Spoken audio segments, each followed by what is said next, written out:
الحمد للہ وکفا وسلام علی عبادہ الذین اصطفیٰ اما بعد اعوذ باللہ من الشیطان الرجیم بسم اللہ الرحمن الرحیم ان الدین عند اللہ الاسلام سبحان ربک رب العزت عما یصفون وسلام علی المرسلین والحمد للہ رب العالمین اللہم صلی علی سیدنا محمد وعلی آل سیدنا محمد وبارک وسلم۔ جو مخلوق سراپا خیر وہ فرشتے، جو سراپا شر وہ شیطان، جو خیر اور شر کا مجموعہ وہ حضرت انسان۔ چنانچہ ہر انسان کے اندر خیر بھی ہے اور شر بھی ہے۔ وَنَفْسٍ وَمَا سَوَّاهَا فَأَلْهَمَهَا فُجُورَهَا وَتَقْوَاهَا۔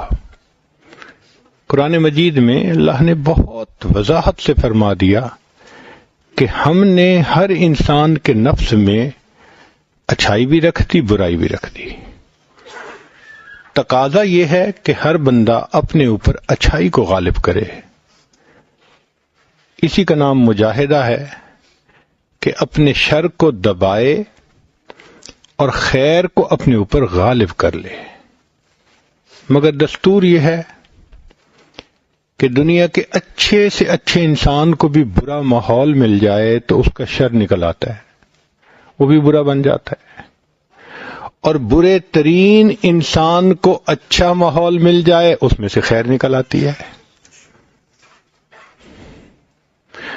تو شریعت نے کہا کہ تم اپنے اوپر خیر کو غالب کرو، چنانچہ جس پر خیر غالب ہے وہ اچھا انسان ہے، اور جس پر شر غالب ہے وہ برا انسان ہے۔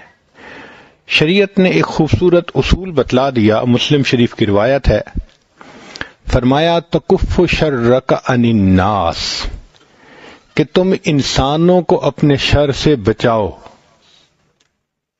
ہر بندے میں شر ہے، نیک بندے کے اندر بھی شر ہے۔ اب انسان سوچتے ہیں جی میرے اندر تو شر نہیں ہے، بھئی ابھی نہیں نا محسوس ہو رہا۔ آپ کو ہی اگر کسی بات پہ غصہ دلا دیا جائے پھر پتہ چلے گا کہ آپ کے اندر کیا ہے۔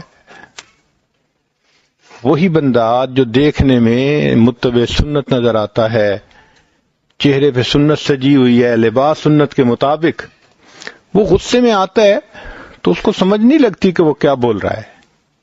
ہم نے بعض لوگوں کو غصے میں ننگی گالیاں دیتے ہوئے دیکھا ہے، اس وقت شر نکلتا ہے اس کے اندر سے، پھر وہ کہتا ہے تو مجھے نہیں جانتا میں کون ہوں، اب شر نکل رہا ہے۔ چنانچہ غصے میں بیوی کو طلاق دے دینا، شر نکلتا ہے۔ ایک صاحب آئے، حضرت بس مجھ سے کوتاہی ہوئی، غصے میں بیوی کو طلاق دے بیٹھا۔ میں نے کہا بھئی آج تک کسی نے خوش ہو کے بیوی کو طلاق دی؟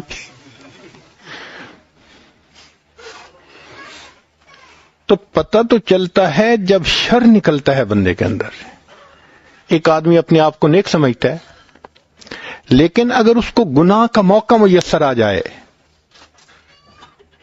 کوئی اچھی صورت سامنے ہے، اب اس کا شر نکلے گا، اب اس کے اندر سے وہ جو گند ہے، فسق ہے، وہ نکلے گا۔ تو شریعت نے خوبصورت اصول بتایا کہ تم دوسروں کو اپنے شر سے بچاؤ۔ اب مثلاً کچھ لوگ بیٹھے ہیں، ایک بندے کا جی چاہتا ہے میں فلاں کا مذاق اڑاؤں، مگر وہ اپنے اس جذبے کو دباتا ہے، اس کو ریزسٹ کرتا ہے، اور اس بندے کا مذاق نہیں اڑاتا۔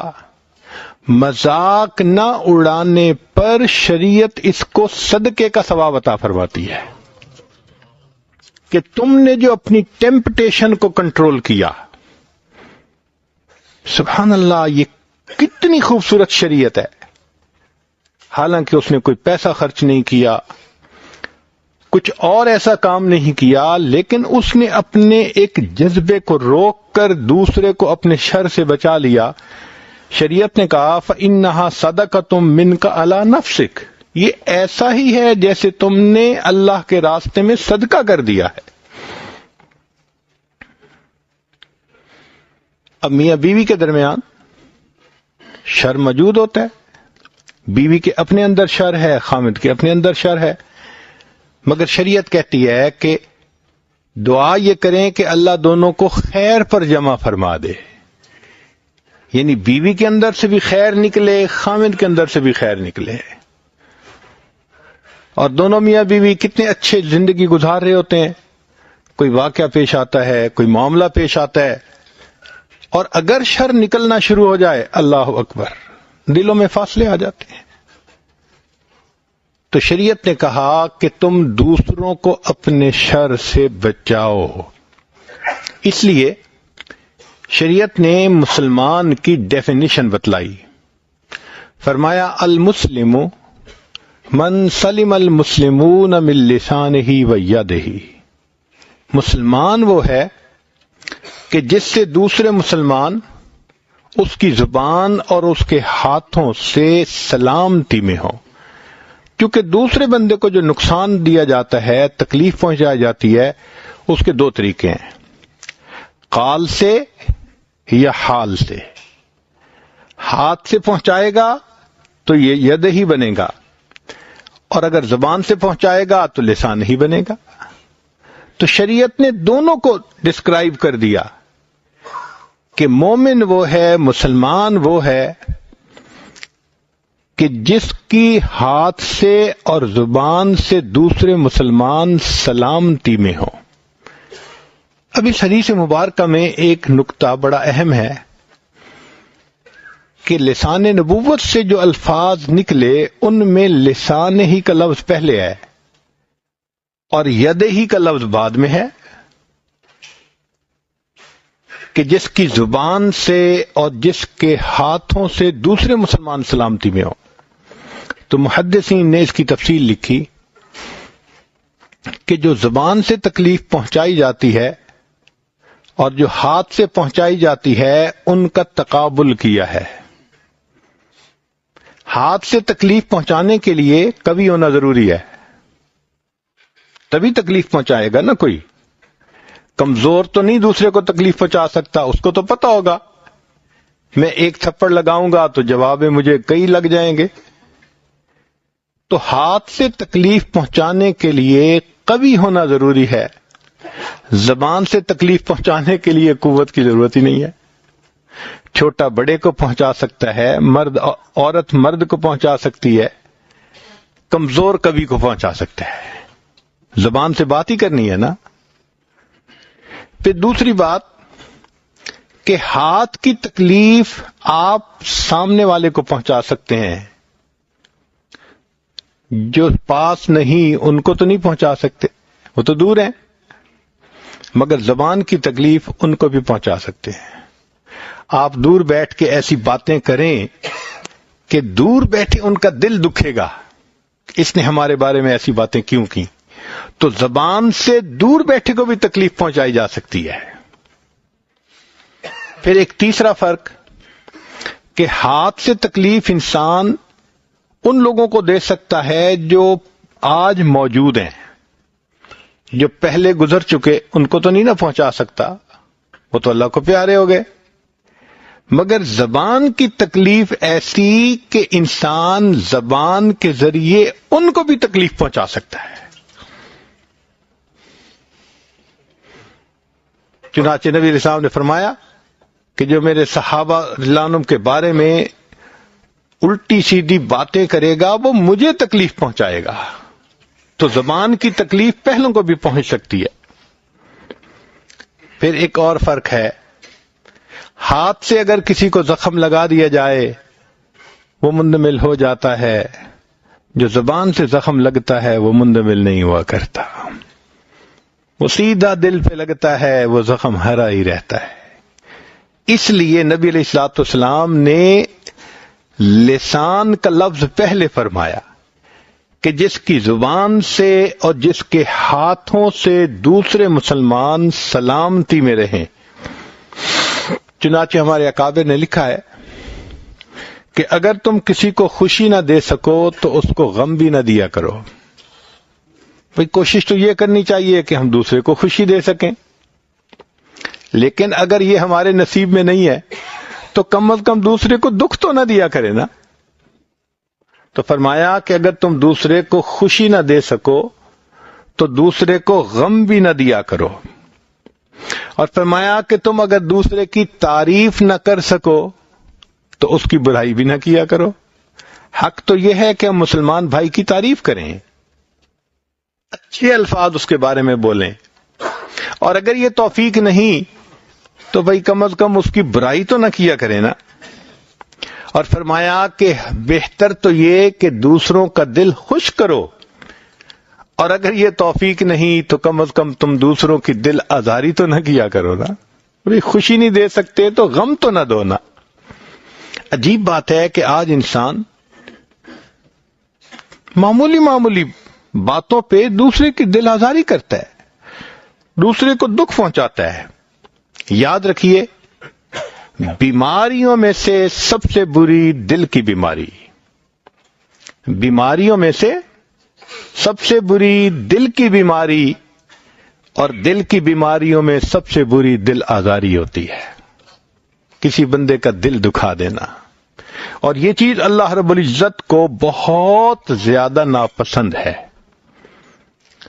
جو انسان بے حس ہوتا ہے نا وہ اللہ کو ناپسند. انسان کی قیمت اسی لیے کہ اس میں وہ حساس ہوتا ہے، وہ دوسرے کے دکھ کو شیئر کرتا ہے. ہمیں کالج کے زمانے میں ایک انگریزی کتاب پڑھنے کا موقع ملا.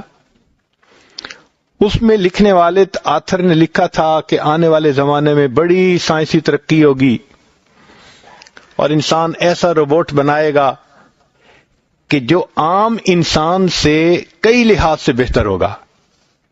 مثلا عام انسان یا انجینئر ہے یا ڈاکٹر ہے یا مینجمنٹ کی سائنسز پڑھا ہوا ہے، وہ ایسا روبوٹ ہوگا کہ اس کی میموری میں میڈیکل کے بھی نالجز ہیں، انجینئرنگ کے بھی ہیں، مینجمنٹ سائنسز کے بھی ہیں، ساری دنیا کے نالجز اس کی میموری میں ہوں گے. پھر عام بندہ روشنی میں دیکھتا ہے تو اندھیرے میں نہیں دیکھتا. روبوٹ کی آنکھ ایسی ہوگی، روشنی میں بھی دیکھے گا، اندھیرے میں بھی دیکھے گا. پھر انسان کام کرتا ہے تو تھک جاتا ہے، روبوٹ ایسا ہوگا کہ جو 24 گھنٹے کام کرے گا، تھکنے کا نام نہیں لے گا. اس طرح اس نے کمپیریزن کیا کہ وہ روبوٹ ہر اعتبار سے انسان سے بہتر پروڈکشن دے سکے گا، کام کر سکے گا. تو پھر وہ کہتا ہے تخیل میں کہ قیامت کا دن ہوگا تو وہ سائنسدان اللہ تعالیٰ کے حضور پیش ہوگا، کہے گا یا اللہ آپ نے بھی انسان بنایا، میں نے بھی روبوٹ بنایا. اللہ فرمائیں گے کہ اچھا بھائی دکھاؤ اپنے روبوٹ. وہ 2-4 روبوٹ دکھائے گا، وہ آگے پیچھے چلنا شروع کر دیں گے اس کے آن کر دینے پر. کہے گا دیکھیں یا اللہ سٹین لیس اسٹیل کے بنے ہوئے اتنے پائیدار قسم کے روبوٹ ہیں. اللہ تعالیٰ اپنی قدرت سے اس میں سے ایک روبوٹ کے اندر فالٹ پیدا کریں گے، اس کی شیفٹ جو ہے نا وہ ٹک کر کے ٹوٹے گی تو وہ روبوٹ کھڑا ہو جائے گا، دوسرے چلتے رہیں گے، ان کو کوئی پرواہ نہیں. اللہ تعالیٰ فرمائیں گے کہ دیکھا تم نے جو روبوٹ بنایا ان کا کیا حال، کہ ایک کی شافٹ ٹوٹی دوسروں کو کوئی اس کا اثر نہیں. وہ کہے گا ہاں ہے تو ایسا. اس کے بعد اللہ تعالیٰ 2 انسانوں کو کھڑا فرمائیں گے، اور جب 2 انسانوں کو کھڑا کریں گے تو ان میں سے ایک کے پیٹ میں درد کر دیں گے. تو جس کے پیٹ میں درد ہوگا نا وہ کرانا شروع کر دے گا مجھے بہت درد ہو رہی ہے، درد ہو رہی ہے. جیسے ہی وہ کہے گا تو دوسرا فوراً اس کے پاس آئے گا، کہاں ہو رہی ہے، کیسے ہو رہی ہے. وہ اس کو لٹائے گا، اس کو دبانا شروع کرے گا. اب جس کے پیٹ میں درد ہو رہی ہے نا، جب وہ زیادہ چیخے گا نا تو جو اس کی تیمارداری کر رہا ہے اس کی آنکھوں میں سے آنسو آ جائیں گے اس کی تکلیف کو دیکھ کے. اللہ فرمائیں گے کہ دیکھ یہ میرے بندے ایسے ہیں کہ تکلیف ایک کو ہوئی اور آنکھوں سے دوسرے کے آنسو بسے. کیا تمہارے روبوٹ کے اندر یہ چیز ہو سکتی ہے؟ تو وہ سائنسدان ہار مانے گا، اللہ واقعی تیرا بنایا ہوا بندہ میرے ان روبوٹ سے کئی گنا زیادہ بہتر ہے۔ تو یہ تو تخیل کی بات ہے، مگر کم از کم اتنا آئیڈیا ملتا ہے کہ اگر انسان بے حس ہو تو مشین میں اور انسان میں پھر کیا فرق ہے؟ کچھ لوگ ہوتے ہیں نا بہت ہی سیلف سینٹرڈ قسم کے ہوتے ہیں، ان کو اپنی ذات سے غرض ہوتی ہے، نہ ماں باپ کی پرواہ، نہ بیوی کی پرواہ، نہ بچوں کی پرواہ، نہ کسی اور کا لحاظ۔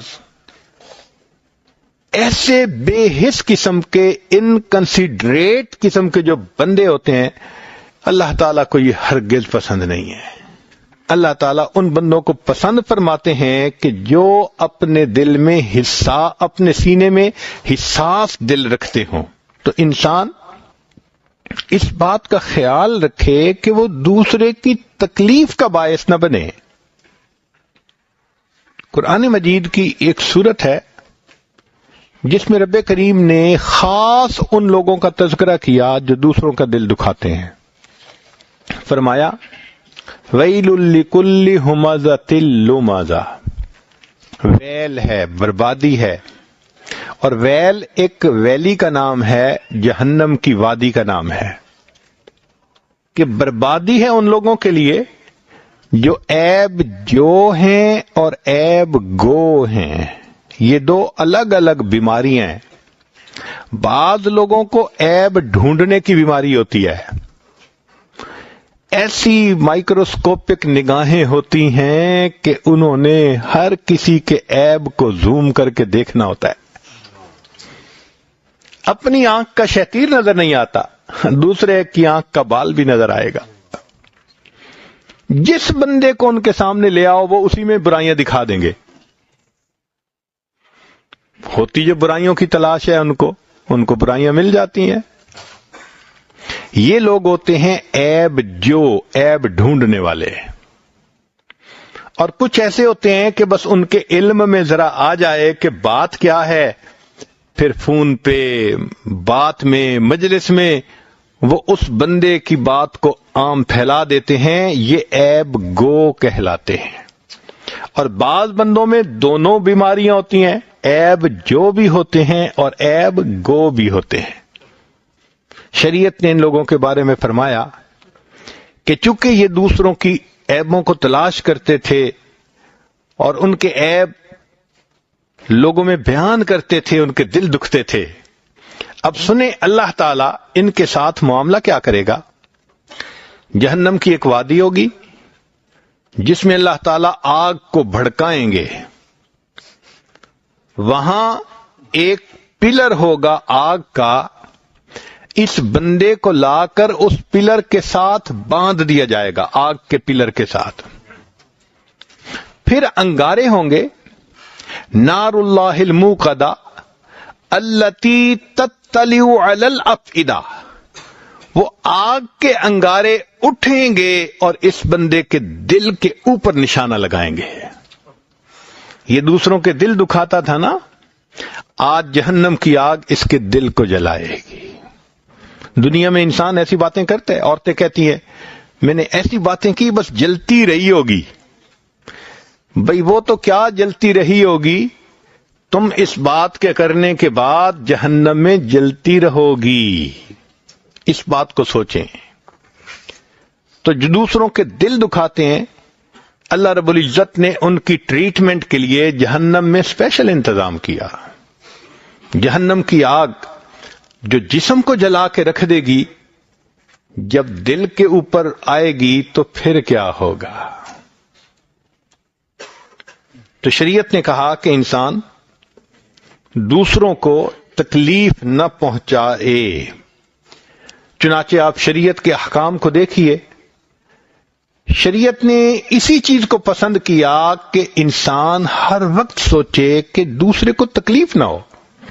یہاں تک کہ فرمایا اماطۃ الاذی عن الطریق، اگر راستے میں کوئی کنکر پڑا ہے، کسی کے پاؤں کے نیچے آ سکتا ہے، اس کو تکلیف ہو سکتی ہے، تو جو اس کنکر کو ہٹائے گا صدقہ کرنے کا ثواب پائے گا۔ کوئی کانٹے دار جھاڑی پڑی ہے، جو ہٹائے گا صدقے کا ثواب پائے گا۔ تو شریعت تو اتنی بھی چھوٹی سی بات کو دیکھتی ہے کہ دوسرے کو تکلیف نہ ہو. فقہا نے مسئلہ لکھا ہے کہ اگر پھلدار درخت ہوں تو ان کے نیچے اگر کسی بندے کو فراغت حاصل کرنی ہے تو ان کے نیچے فراغت حاصل نہ کرے. کیوں؟ کہ ان کا پھل لینے کے لیے لوگ آئیں گے تو ان کے پاؤں نجس ہو جائیں گے. کتنی خوبصورت ہے یہ شریعت جو اس بات کا بھی لحاظ کر رہی ہے کہ تم دوسرے کو اتنی بھی تکلیف نہ پہنچاؤ.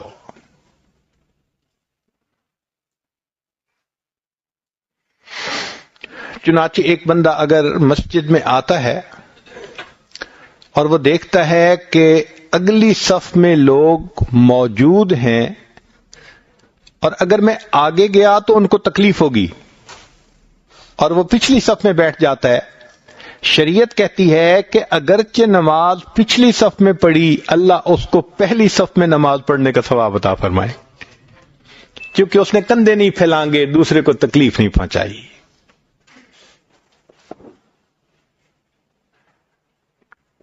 شریعت نے کہا کہ اگر کوئی بندہ ایسا بیمار ہے کہ اس کے چہرے پر برس کی بیماری, یہ جو سفید داغ بن جاتے ہیں, وہ کئی مرتبہ چہرہ ایسا ہو جاتا ہے کہ دوسرے بندے کو دیکھ کے طبیعت میں عجیب سی کیفیت ہوتی ہے, تو شریعت نے کہا کہ ایسا بیمار اگر گھر میں نماز پڑھ لے گا اللہ اس کو باجماعت مسجد میں نماز پڑھنے کا ثواب عطا فرمائیں گے. کیونکہ اس کے مجمع میں آنے سے, لوگوں میں آنے سے لوگوں کی طبیعت اثر ہوتا ہے, تو یہ اگر نہیں آئے گا اور گھر پڑھ لے گا تو اس کو وہی ثواب عطا فرما دیں گے. اگر کوئی مکینک موٹر پہ کام کرتا ہے اور اس کے کپڑوں سے ڈیزل کی بو آتی ہے, پٹرول کی بو آتی ہے, یا کوئی مزدور کام کرتا ہے پسینے کی بو آتی ہے, شریعت نے کہا نہیں, تم ان کپڑوں کو پہن کے مسجد میں نہیں آ سکتے. خذوا زینتکم عند کل مسجد, تمہیں مسجد میں آنے سے پہلے اپنے بدن کو, اپنے کپڑوں کو صاف کرنا پڑے گا تاکہ تمہارے بدن کی مہک سے دوسرے ایمان والوں کو تکلیف نہ پہنچے.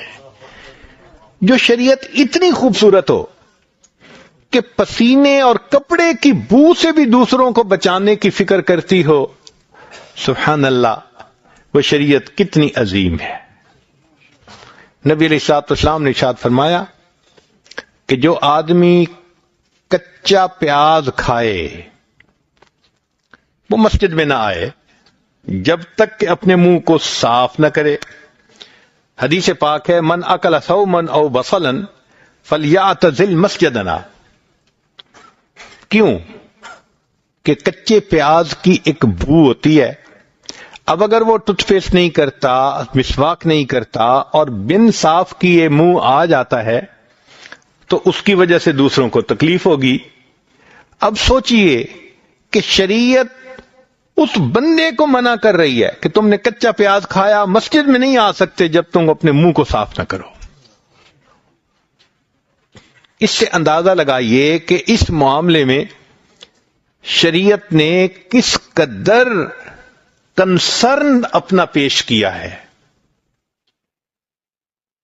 چنانچہ نبی علیہ الصلوۃ والسلام نے ارشاد فرمایا کہ جو بندہ ملاوٹ کرتا ہے, دوسرے کو دھوکہ دیتا ہے, اب دھوکہ دیا, اس نے گناہ کیا, مگر اس گناہ پر محبوب صلی اللہ علیہ وسلم نے پتہ ہے کتنے غصے کا اظہار فرمایا. فرمایا من غشا فلیس منا, جو دوسرے مسلمانوں کو ملاوٹ کر کے چیز بیچتا ہے وہ ہم میں سے ہی نہیں ہے. اللہ اکبر. نبی علیہ السلام کا یہ فرما دینا کہ وہ ہم میں سے ہی نہیں, یعنی مسلمانوں کے گروہ میں سے نہیں ہو سکتا.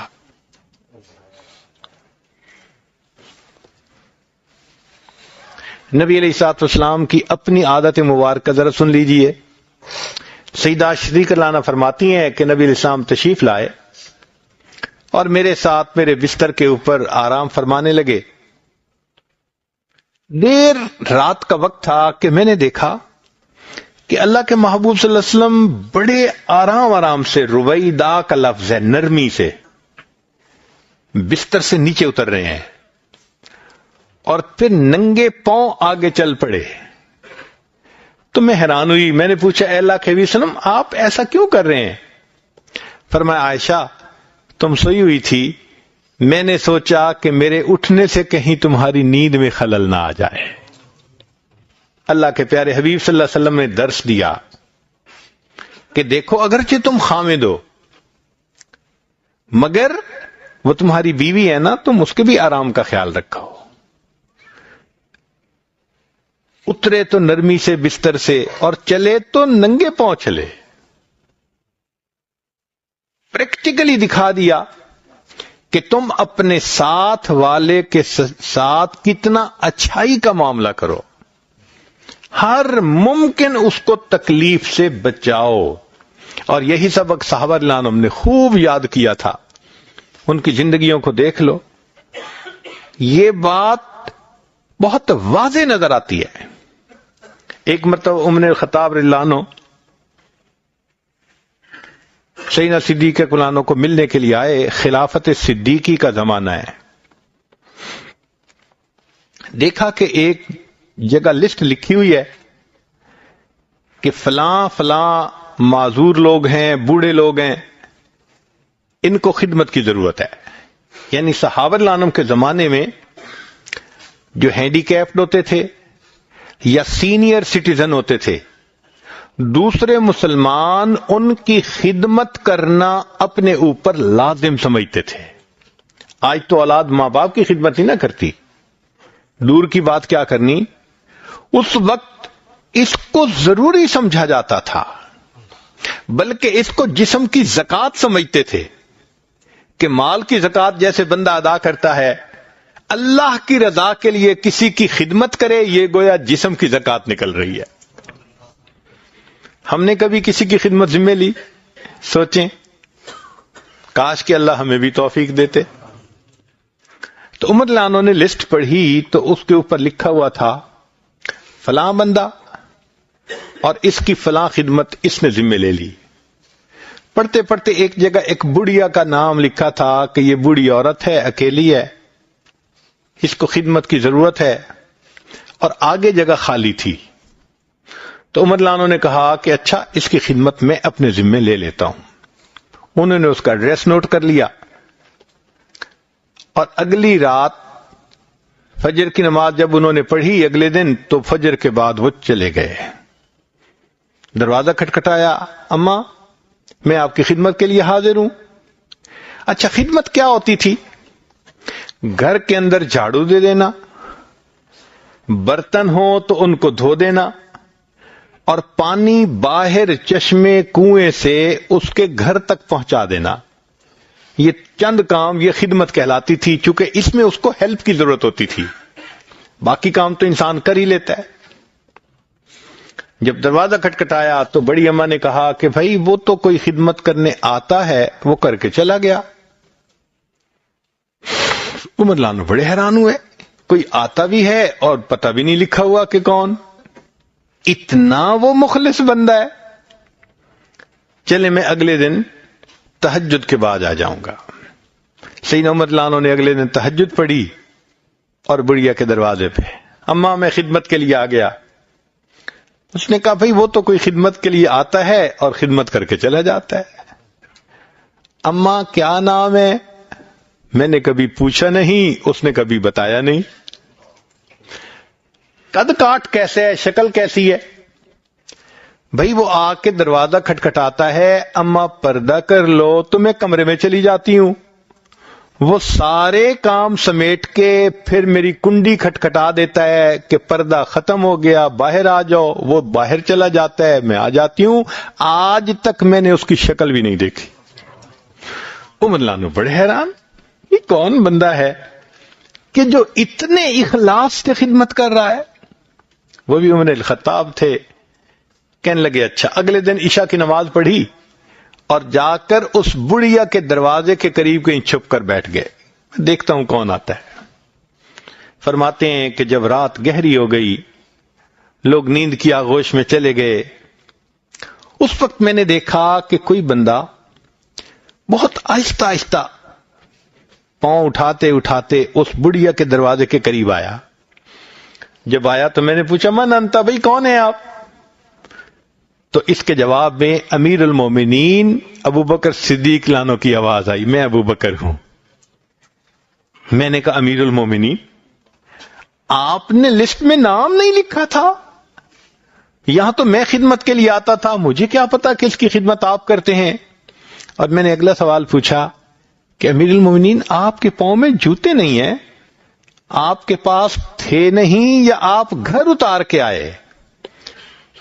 تو سیدنا صدیق اکبر نے جواب دیا عمر، لوگوں کے آرام کرنے کا وقت ہے، میں نے اپنی جوتے گھر اٹھا کے رکھ دیے کہ ایسا نہ ہو میرے پاؤں کی آہٹ سے کسی کی نیند میں خلل نہ آ جائے. تو نبی علیہ الصلوۃ والسلام نے جو سبق پڑھایا تھا، پھر دیکھو صحابہ اللہ عنہم نے اس سبق کو کیسے یاد کیا تھا. وہ کسی کا دکھ نہیں دیکھ سکتے تھے، وہ دکھ شیئر کرتے تھے ایک دوسرے کے. ان کی زندگیوں کو دیکھ کے احساس ہوتا ہے کہ انسانیت اس کا نام ہے. سیدنا عمر رضی اللہ عنہ کا ایک واقعہ سن لیجئے. ان کے غلام اسلم رضی اللہ عنہ کہتے ہیں کہ ایک دن مجھے عمر رضی اللہ عنہ فرمانے لگے کہ اسلم، ہم روزانہ مدینہ طیبہ کے اندر تو چکر لگاتے ہیں، آؤ ذرا باہر کی آج حالات دیکھ کے آئیں سبربز میں. میں نے کہا امیر المومنین بہت اچھا. چنانچہ ہم مکہ مکرمہ کے باہر کی طرف گئے تو ہمیں پتہ چلا کہ ایک قافلہ وہاں آیا تھا اور رکا ہوا تھا. ہم وہاں قریب گئے تو قافلے کے اکثر لوگ رات کو سوئے ہوئے تھے. البتہ ایک خیمے کے سامنے ایک عورت تھی اور 2 بچے تھے. عورت نے آگ جلائی ہوئی تھی اور بچے پاس تھے. تو عمر لانو اس کے پاس گئے اور جا کر ان کو یہ پوچھا کہ اے روشنی والوں کا کیا حال ہے؟ اے روشنی والو تمہارا کیا حال ہے؟ پوچھنے کا بھی انداز دیکھو کہ کتنے اچھے انداز سے رسپیکٹ سے بات پوچھی. یہ نہیں کہا کہ تو کون ہے، رات کو کیوں جاگ رہی ہے، نہیں، جا کے پوچھا اے روشنی والو تمہارا کیا حال ہے؟ وہ عورت کہنے لگی کہ میں بیوہ عورت ہوں، میرے پاس کھانا پینا ختم ہو گیا، میرے 2 بیٹے ہیں، بھوک لگی ہوئی ہے، میں نے آگ جلا کر اس کے اوپر پانی چڑھا دیا، برتن میں پانی ابل رہا ہے، میرے بچے انتظار کرتے کرتے تھوڑی دیر میں سو جائیں گے، میری رات گزر جائے گی. عمر لانو نے جب یہ سنا دل پہ ایک تیر لگا. اچھا، میری امارت اور اللہ کی ایک بندی اس تکلیف میں ہے. کہنے لگے اچھا اے بہن میں ابھی آتا ہوں. یہ کہہ کے اپنے غلام کو ساتھ لیا اور سیدھا بیت المال تشریف لائے اور وہاں آ کر بیت المال سے ایک بوری آٹے کی نکالی، کچھ گھی نکالا اور شہد نکالا. غلام کو کہا کہ آپ گھی اور شہد اٹھا لیں، یہ ہلکے ہلکے ہیں، اور بوری میری کمر پر لاد دیں. اس نے کہا امیر المومنین میں غلام حاضر ہوں. فرمایا اسلم، قیامت کے دن میرا بوجھ تم نہیں اٹھاؤ گے، ولا تزر وازرۃ وزر اخرى، کسی کا بوجھ کوئی دوسرا نہیں اٹھائے گا، مجھے اٹھانا پڑے گا، یہ میری ریسپانسبلٹی تھی، اب اس کا بوجھ میری کمر پر لا دو. چنانچہ اسلم رضی اللہ عنہ نے آٹے کی پوری بوری ان کی کمر پر لاد دی. عمر رضی اللہ عنہ چلنے لگے، فاصلہ لمبا تھا. اسلم کہنے ہیں کہ بڑی مشقت سے وہ چل رہے تھے، میں دیکھ رہا تھا، لمبا فاصلہ تھا، مگر انہوں نے خیمے تک وہ بوری پہنچائی اور عورت کو کہا کہ دیکھ یہ آٹا ہے، یہ گھی ہے اور یہ شہد ہے، تم اس کا کچھ سویٹ ڈش سی بنا لو جیسے حلوہ سا ہوتا ہے اور بچوں کو کھلاؤ، اور دیکھو تم برتن صاف کر لو اور میں تمہارے لیے آگ جلاتا ہوں. تو عمر رضی اللہ عنہ آگ جلانے بیٹھ گئے. فرماتے ہیں لکڑیاں گیلی تھیں، وہ پھونک مارتے تھے تو دھواں اٹھتا تھا اور دھواں آنکھوں میں جب جاتا ہے تو تکلیف دیتا ہے. تو امیر المومنین کی آنکھوں میں دھواں جا رہا تھا, آنکھوں سے پانی بہ رہا تھا, تکلیف اٹھا رہے تھے مگر پھونکے مار رہے تھے, حتیٰ کہ انہوں نے آگ جلا لی. اتنے میں عورت نے برتن بھی دھو لیے, برتن رکھے گئے, گھی ڈالا گیا, آٹا ڈالا گیا اور اس میں شہد ڈالا گیا. تو اب بچوں کو کچھ چیز پکنے کی اسمیل آنی شروع ہوئی, تو بچے بھی خوش ہو گئے کہ کچھ کک ہو رہا ہے ہمارے سامنے. عمر لانو وہیں بیٹھے رہے. حلوہ بن گیا, ان کی والدہ نے اتارا اور ان بچوں کو وہ ٹھنڈا کر کے کھلایا. جب بچوں کا پیٹ بھر گیا تو وہ ہنسنے لگ گئے اور اٹھ کے کھیلنے کودنے لگ گئے. اسلم لانو کہتے ہیں کہ میں نے کہا امیر المومنین مقصد تو پورا ہو گیا کہ بچوں کا پیٹ بھر گیا, اب ہم چلیں. فرمایا نہیں اسلم, ابھی تھوڑی دیر بیٹھو. ہم پھر بیٹھے. میں دیکھ رہا تھا کہ عمر لانو ان بچوں کو دیکھتے ہی جا رہے ہیں. کچھ دیر پھر بچوں کو کھیلتے دیکھا, ہنستے دیکھا. پھر عمر لانو فرمان لگے اچھا اب چلتے ہیں. تو میں نے راستے میں پوچھا کہ امیر المومنین پہلے نہیں آئے, بچوں کو کیا دیکھتے رہے آپ؟ تو عمر لانو نے فرمایا اسلم, میں نے اپنی آنکھوں سے ان بچوں کو روتا ہوا دیکھا تھا, میرا دل چاہا میں اپنی آنکھوں سے ان کو ہنستے ہوئے بھی دیکھ لوں. کیسا حساس دل تھا ان کے سینے میں. کبھی ہمیں یہ احساس ہوا؟ کتنے نوجوان ہیں جو اپنی ماں کو رلاتے ہیں. کبھی یہ احساس ہوا کہ میں ماں کو ہنستا ہوا بھی دیکھوں؟ باپ کو رلاتے ہیں. خامد کتنے ہیں جو اپنی بیویوں کو رلاتے ہیں. کبھی یہ بھی دل میں خیال آیا کہ میں اس کو مسکراتا ہوا بھی دیکھوں؟ بیویاں ہیں خاوندوں کو رلاتی ہیں. ایسے لگتا ہے کہ ہم بالکل پتھر دل بن جاتے ہیں. ہمیں احساس نہیں ہوتا کہ دوسرے کے دل کے دکھ کا اللہ کے ہاں کیا معاملہ ہے. یہ نہیں کہ ہم آج رلا رہے ہیں, اس کے بدلے مکافات عمل ہمیں بھی رونا پڑے گا. ہم نے زندگی میں درجنوں دفعہ دیکھا ہے, ایک ساس صاحبہ اپنی بہو کو ایسا ستاتی ہے, رلاتی ہے, مگر ساتھ یہ بھی شکایت لے کے آتی ہے میرا داماد میری بیٹی کو بھی رلاتا ہے. تو میں خود حیران ہوتا ہوں کہ ایک وقت میں یہ عورت دو باتیں کر رہی ہے.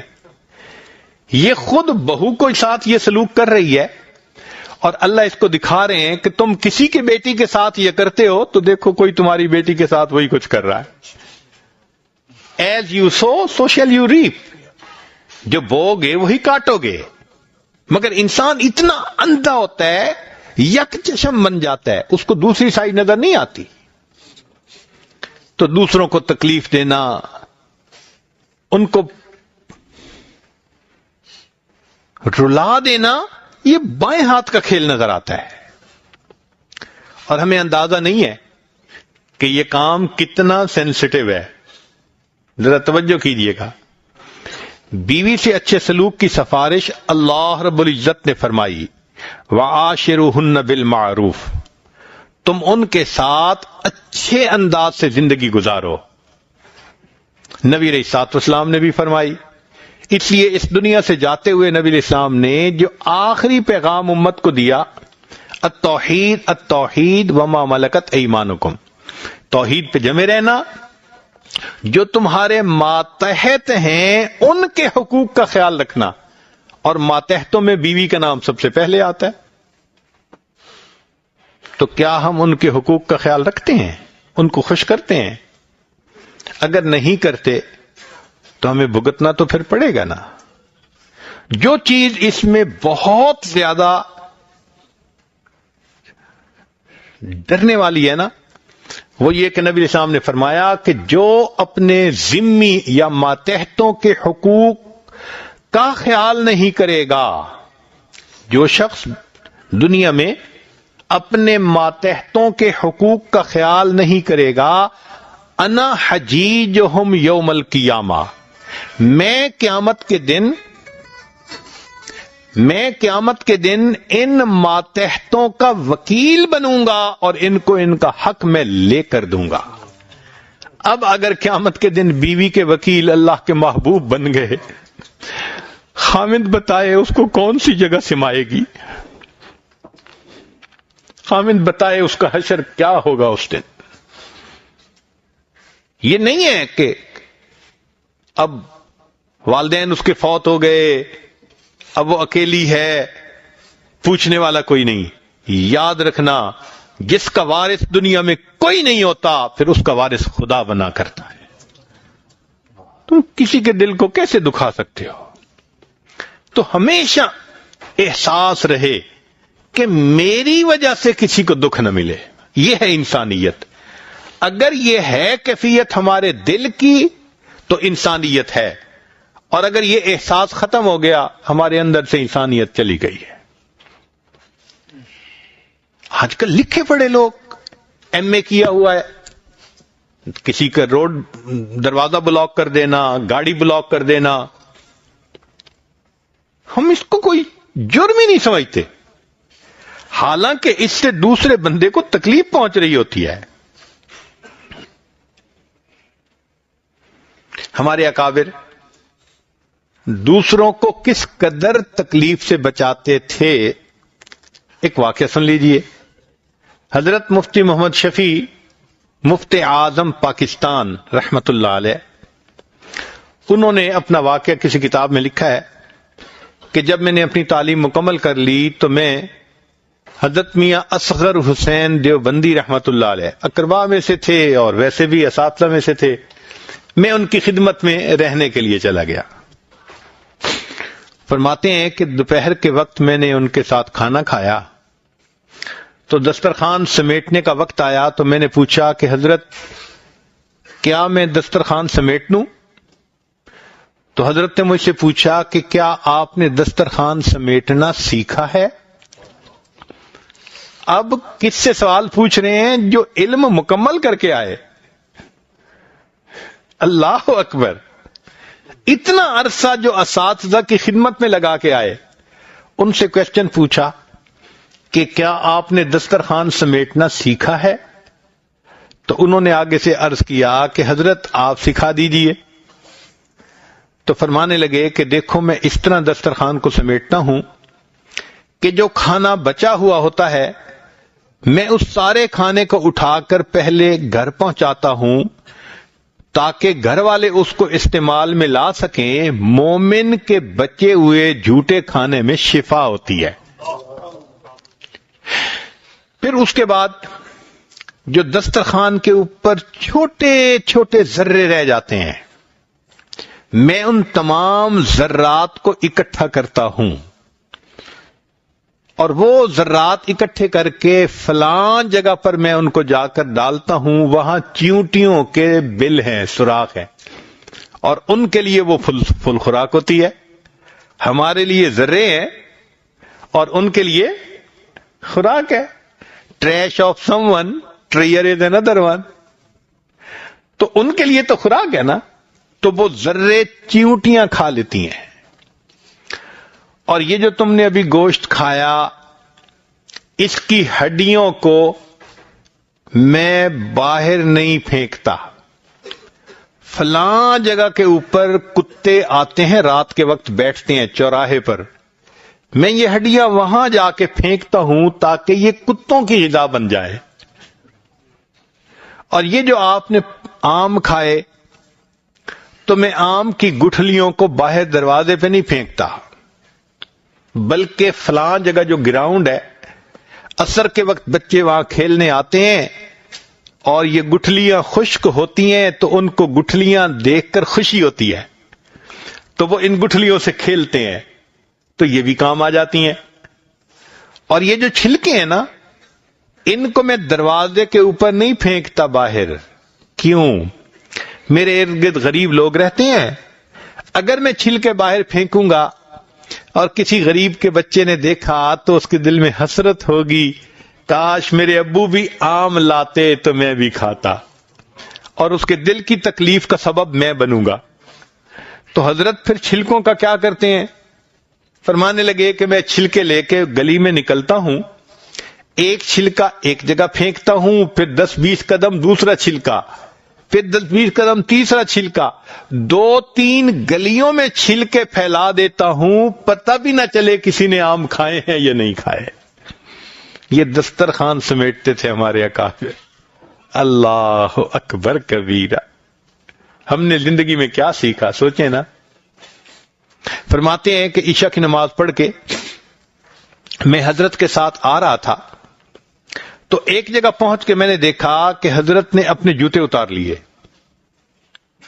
اور ہاتھوں میں اٹھا لیے اور کوئی 30-40 قدم ننگے پاؤں چلے اور پھر جوتے پہن کے چل پڑے۔ میں نے پوچھا کہ حضرت آپ نے ایسا کیوں کیا؟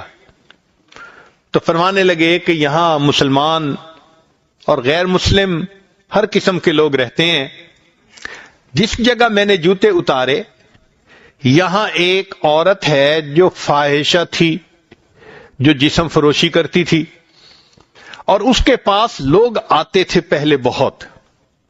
اب ذرا عمر کچھ بڑھ گئی تو لوگ نہیں آتے، مگر وہ انتظار میں ہوتی ہے۔ تو میں نے اس کے گھر کے قریب پہنچ کر جوتے اس لیے اتارے کہ وہ مرد کی جوتوں کی آواز کے انتظار میں ہوگی کہ کوئی میرا کسٹمر آ رہا ہوگا، اور اگر میں قریب سے گزروں گا اور آگے گزر جاؤں گا اس کو امید لگے گی، پھر اس کا دل مایوس ہوگا۔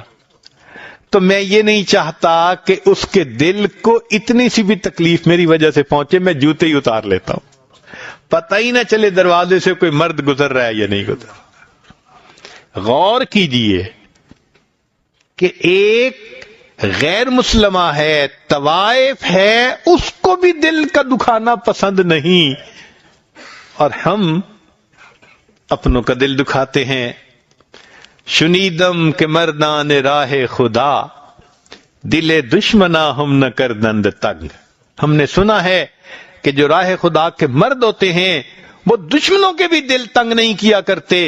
ترا کے میسر شون ای مقام کہ با دوستاں ہست پیکار جنگ۔ تجھے یہ مقام کہاں سے نصیب ہو گیا؟ تو اپنوں سے برسرے پیکار۔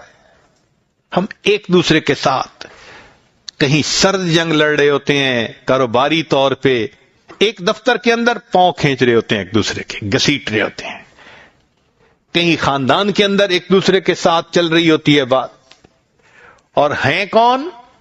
ہم مسلمان ہوتے ہیں۔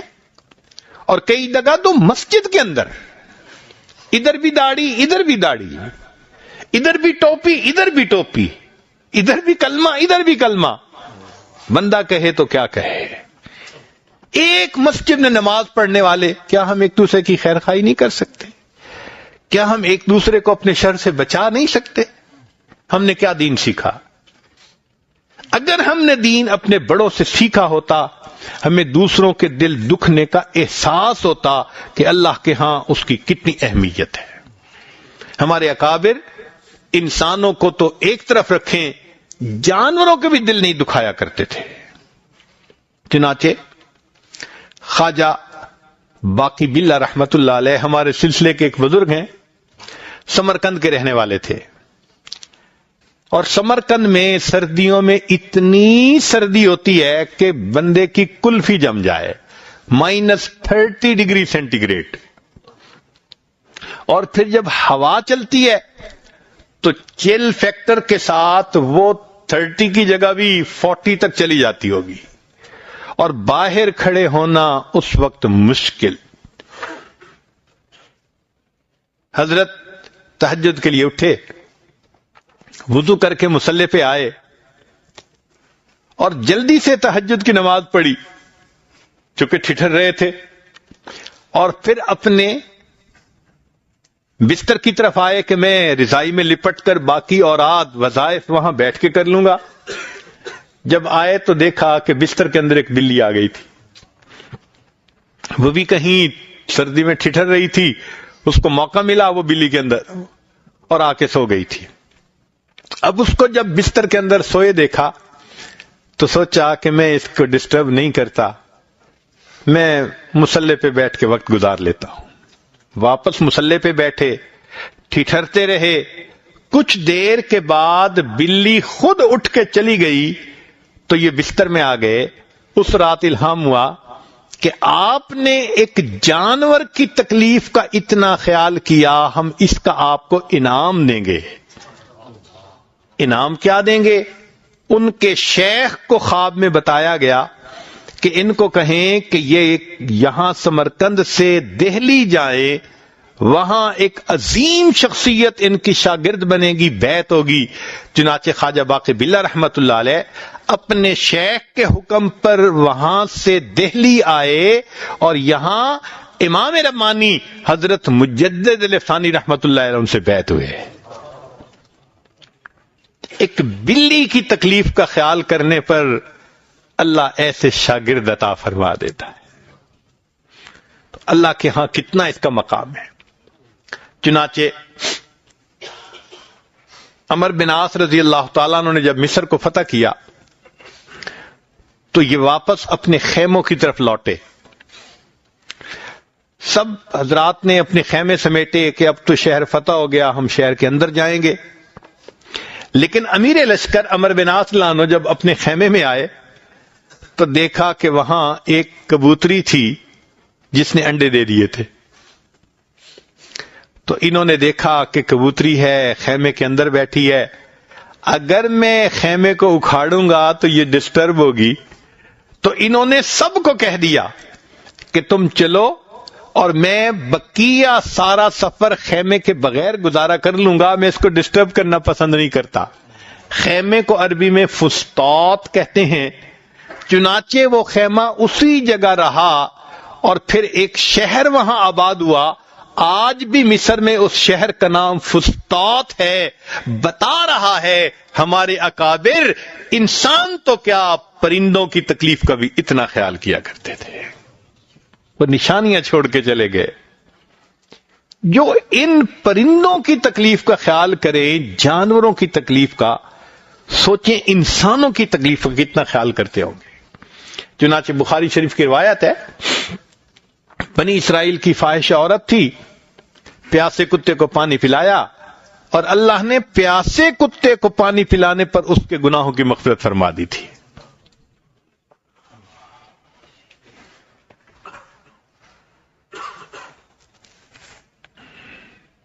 ایک بزرگ کا عجیب واقعہ, بیوی نے کہا کہ مجھے کپڑے لینے, فرمانے لگے کہ اچھا میں تمہیں تھان لا کے کپڑے کا گھر دے دیتا ہوں. گئے اور تھان لے کے آئے. بیوی نے دیکھا تو بڑا پسند آیا. ابھی وہ کہہ ہی رہی تھی بڑا اچھا ہے, بڑی اچھی کوالٹی. کہنے لگے اچھا ابھی میں تھان لے کے آتا ہوں واپس. وہ تھان لے کے چلے گئے اور 10 منٹ کے بعد پھر واپس آئے. بیوی نے کہا کیا مسئلہ؟ میں اچھا بھلا اس کو دیکھ رہی تھی, اتنا اچھا کپڑا, اتنی اچھی کوالٹی کا, لے کے کیوں چلے گئے؟ فرمانے لگے کہ جب تم کپڑے کو دیکھ رہی تھی میں نے اس وقت تھان کو دیکھا تو مجھے اس پر ایک چیونٹی چلتی ہوئی نظر آئی, اور یہ چیونٹیاں میں نے وہاں دیکھی تھی جہاں کپڑے کی دکان تھی. تو میں سمجھ گیا کہ وہاں سے یہ تھان پر بیٹھی ہوگی اور یہ یہاں پہنچ گئی. میں تھان واپس لے کے گیا, چیونٹی کو اس کے قبیلے سے ملا کر پھر واپس آیا. چیونٹی کو. اللہ اکبر کبیرہ. یہ تھے جو صحیح معنوں میں مسلمان تھے, جو اتنی بھی کسی کی تکلیف کو برداشت نہیں کرنا پسند کرتے تھے. اور ہم اگر تکلیف پہنچاتے ہیں تو سوچئے پھر ہمارا کیا بنے گا. عبداللہ بن مبارک رحمت اللہ علیہ کے پاس ایک آدمی آیا, حضرت میرے اوپر 700 دینار کا قرض ہے, بڑی ٹینشن ہے, ہر وقت فکر رہتی ہے, اگر آپ میری ہیلپ کر دیں تو میں اپنا قرض ادا کر دوں. حضرت نے چٹ لی اور جو اپنا خادم تھا, سیکٹری تھا, اکاؤنٹنٹ تھا, اس کو چٹ لکھ دی اور کہا کہ بھئی یہ پیسے جا کر فلاں بندے سے لے لو. وہ بڑا خوش ہوا. کہ مجھے 700 دینار مل جائیں گے. جب جا کر اس نے اس اکاؤنٹنٹ کو وہ چٹ دکھائی اور کہا بھئی مجھے 700 دینار چاہیے تھے, حضرت نے اپروول کر دی, آپ مجھے دے دیں. اس اکاؤنٹنٹ نے جب چٹ دیکھی تو اس پر 700 کی جگہ 7000 لکھا ہوا تھا. وہ کنفیوز ہو گیا, اس کو ضرورت 700 کی ہے, لگتا ہے کہ ایک ڈیجٹ غلطی سے زیادہ لکھی گئی. وہ کہنے لگا بھئی میں حضرت سے ذرا ویریفائی کر لوں کہ 700 دینے ہیں یا 7000 دینے ہیں. پوچھنے کے لیے آ گیا اس بندے کو ساتھ لے کے, حضرت کتنے دینے ہیں؟ حضرت نے فرمایا چٹ لاؤ, اور چٹ سے 700 کاٹ کے, 7000 جو لکھا ہوا تھا نا وہ کاٹ کے 14000 لکھ دیا کہ یہ دے دو. اب تو چونکہ خود لکھا تھا, وہ گیا, اس نے اس کو پیسے دے دیے, بندہ چلا گیا. مگر وہ اکاؤنٹنٹ پھر واپس آیا, حضرت بات سمجھ نہیں آئی, اس کو 700 چاہیے تھے, آپ نے 7000 لکھے. میں پوچھنے آیا تو 7000 کاٹ کے 14000 کر دیے, کیا مسئلہ؟ حضرت نے فرمایا کہ دیکھو, اس نے 700 مانگے تھے, میں 7000 دینا چاہتا تھا تاکہ اس کا دل خوش ہو, ان ایکسپیکٹڈ خوشی اس کو ملے. ایک ایسی خوشی کہ جس کی توقع بھی اس کو نہیں ہوگی. 700 تو وہ ایکسپیکٹ کر رہا ہے نا. میں نے 7000 لکھ دیے, آپ نے میرا کام خراب کر دیا, ویریفائی کرنے آ گئے. اب اگر اس کو 7000 بھی دے دیتے تو وہ اچانک خوشی نہ ملتی, تو میں نے کاٹ کے 14000 کر دیے کہ اس کو اچانک خوشی ملے. تو اس نے پوچھا کہ حضرت یہ اچانک جس خوشی کی انتظار بھی نہ ہو, اس کو پہنچانے کا اتنا اہتمام کیوں کر رہے ہیں؟ فرمانے لگے میں نے نبی علیہ الصلوۃ والسلام کی ایک حدیث مبارکہ پڑھی ہے کہ جب تم کوئی مسلمان کسی دوسرے مسلمان کو ایسی خوشی پہنچائے جس کی وہ توقع بھی نہ کرتا ہو, اس خوشی پہچانے پر اللہ اس کی زندگی کے پچھلے سب گناہوں کو معاف فرما دیتے ہیں.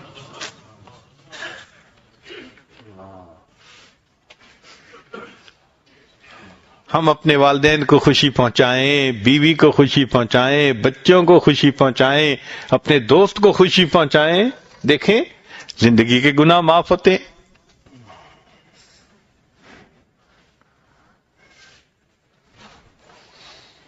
اور اگر کسی کا دل دکھا بیٹھیں تو معافی مانگنے میں کوتاہی نہ کریں. یہ ذہن میں رکھیں, دنیا میں سوری کر لینا, دنیا میں معافی مانگ لینا یہ بہت آسان ہے, آخرت میں کوئی کسی کو معاف نہیں کرے گا. ہمارے ایک بزرگ تھے, ان کی بڑی اچھی عادت تھی, جب کسی سے ملتے تھے تو الوداع ہوتے ہوئے کہتے تھے بھئی آپ کے تو میرے اوپر بہت حقوق ہیں, میں کمزور ہوں, پورے نہیں کر سکا, آپ مجھے اللہ کے لیے معاف کر دیں. شریعت کہتی ہے اس نے کہہ دیا معاف کر دیا تو بھی معاف ہو گیا, اور اگر یہ بات سن کے وہ مسکرا پڑا تو بھی معاف ہو گیا. تو دنیا میں آسان ہے معافی مانگنا.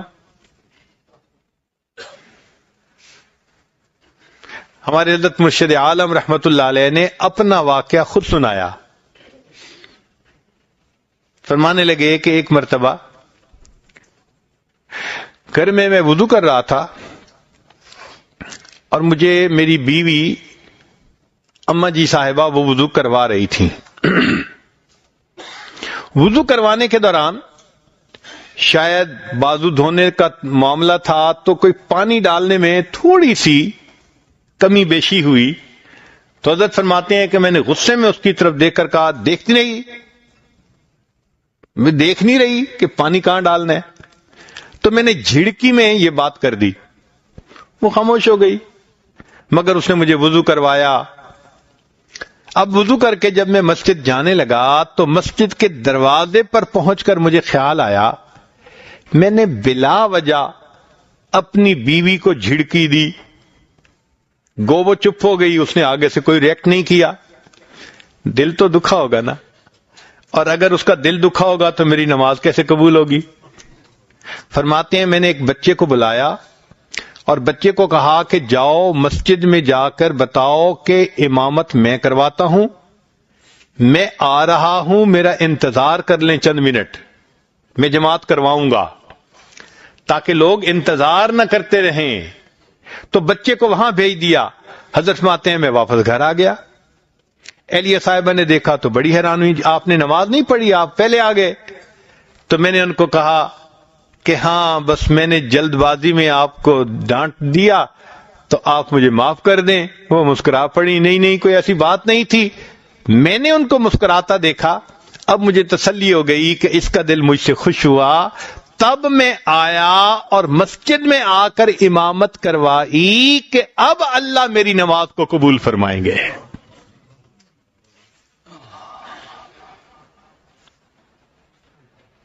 کیا ہم بھی اپنے اہل خانہ کی دل کی تکلیف کا اتنا ہی احساس کرتے ہیں یا نہیں کرتے؟ اللہ اکبر کبیرہ۔ حضرت اقدس تھانوی رحمت اللہ علیہ اپنا واقعہ لکھتے ہیں، فرماتے ہیں کہ میری اہلیہ صاحبہ نے گھر کے اندر کچھ مرغیاں پالی ہوئی تھیں۔ پہلے وقتوں میں ہر وقت تو اویلیبل نہیں ہوتی تھیں، تو گھروں میں لوگ مرغیاں پال لیتے تھے، وہ پلتی تھیں، انڈے بھی دیتی تھیں، ضرورت کے وقت مہمان کے آنے پر وہ سالن کے کام آتی تھیں۔ ایک مرتبہ میری اہلیہ کو اپنے رشتہ داروں میں کسی تقریب میں جانا پڑا، تو انہوں نے مجھے کہا کہ میں نے جو مرغیاں پالی ہوئی ہیں ان کو میں دن کے 10 بجے پانی اور گندم کے دانے وغیرہ یہ ڈالتی ہوں، ان کو خوراک دیتی ہوں، تو آپ اگر یہ ذمہ داری لے لیں روزانہ خوراک دینے کی تو مجھے ذرا تسلی ہو جائے گی۔ میں نے کہا بہت اچھا، میں ڈال دوں گا پانی ان کو اور دانے۔ اہلیہ چلی گئی۔ اب جو کام بندے کا معمول نہیں نہ ہوتا وہ بھول جاتا ہے، چونکہ روز کی روٹین تو ہے نہیں، ذمہ داری لے لی تھی۔ فرماتے ہیں اگلے دن میں اپنے تصنیف و تالیف کے کام میں آ کر بیٹھ گیا۔ ان دنوں حضرت بیان القرآن تفسیر لکھ رہے تھے۔ فرمان لگے جب میں آ کر بیٹھا تو ایک وقت آیا کہ میرا ذہن تفسیر میں چلتا ہی نہیں ہے۔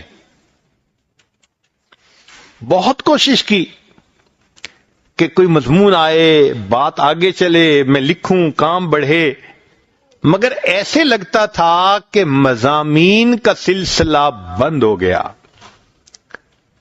تو مجھے اپنا احساس ہوا کہ شاید میرے کسی گناہ کی وجہ سے اللہ نے علوم و معارف کا سلسلہ روک دیا۔ تو میں تھوڑی دیر بیٹھ کر استغفار کرنے لگ گیا۔ اب یہ استغفار کی برکت تھی کہ اچانک خیال آ گیا، میری بیوی نے مجھے کہا تھا کہ مرغیوں کو دانے ڈالنے ہیں، پانی دینا ہے، اور جب ٹائم دیکھا تو 1 گھنٹہ لیٹ ہو چکا تھا۔ فرماتے ہیں میں وہاں سے اٹھا، گھر آیا، دیکھا واقعی وہ مرغیاں بھوکی پیاسی تھیں، میں نے پانی دیا، میں نے ان کو دانے ڈالے، تو مرغیوں نے اتنا غذا کھا لی۔ واپس لوٹ کر جب میں آیا اور تفسیر لکھنے بیٹھا، اللہ نے معارف کا سلسلہ دوبارہ شروع فرما دیا۔ اگر مرغیوں کی تکلیف پہنچنے پر قرآن کے علوم سے بندہ محروم ہوتا ہے، اللہ اکبر کبیرہ، ہم انسانوں کے دل دکھا کے کیا علم پائیں گے، کیا دین کا کام کر سکیں گے؟